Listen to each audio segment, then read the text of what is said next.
Happy Death Day to You.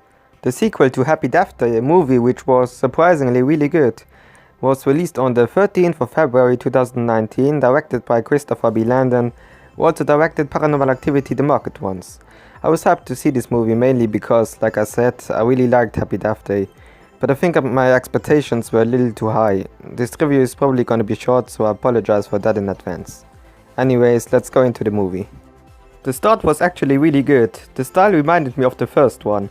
I liked the idea of Ryan, the roommate of Carter, reliving the same day over and over again, because even though Twee figured out who the killer was and defeated the loop, it wasn't all over. The loop got simply pushed to the next one, which was unfortunately Ryan.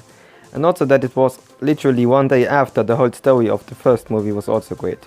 So they had to figure out again who the killer was, and also succeeded and found out that it was Ryan himself, which made absolutely zero sense. And then they figured out that this time loop is happening because of Ryan and his friends, but in this machine, or what they called Sissy, which turned itself on at midnight, which created this loop. So they tried to figure this out, but in doing so, Twee got sent back to the day before, which was her birthday. And also just Twee, no other one, because I don't know why. So she was stuck again and had to find the killer again. But it was a completely new timeline, so she didn't know who the killer was, and her mom was also alive, and Carter had her enemy as girlfriend. Okay, let's stop for a second. Until this moment, the movie was completely fine, and had its horror vibe from the first movie. But then it just went downhill, and the movie transformed itself into a comedy, which I expected, considering the movie was PG-13. But I was still disappointed, because there was no horror anymore, and they had to make a joke every minute, which was simply awful.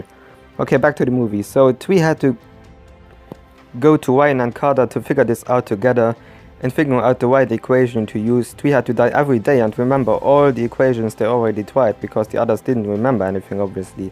And then, like, what the hell? First of all, there's no way Twee could remember all these equations, and secondly, like, I know they tried to be funny, but come on now.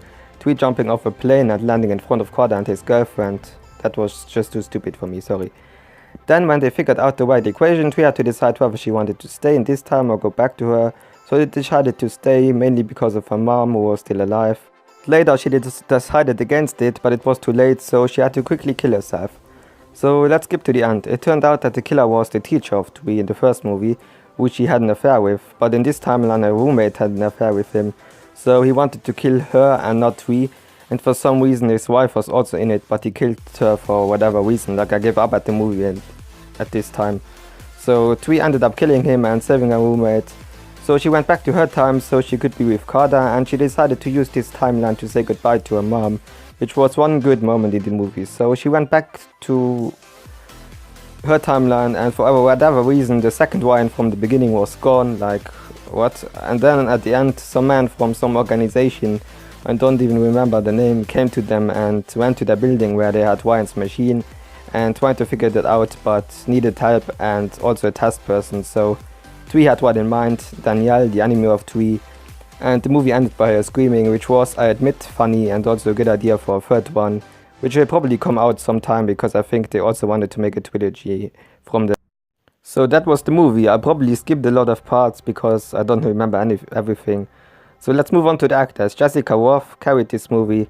She was also a great actress in my opinion. The others, I don't feel like naming everyone, were decent, I guess.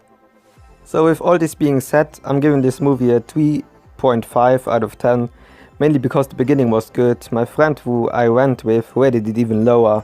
So yeah, not a good movie in my opinion, way too much comedy. Like I know they tried to take a new direction, which is fine with me, but it wasn't for me. Would I go see the third one if it came out? Yes, because it's still entertaining. So let me know if you saw this movie and what would you rate it, and if you agree with me, or if you are still planning to see it, or if you don't care about the movie at all. And yeah, that was my review for Happy Death Day to You.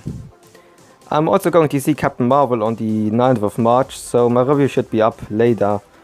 I'm hyped to see this movie, which you would know if you watched this video, link in the description. And yeah, roll the outro.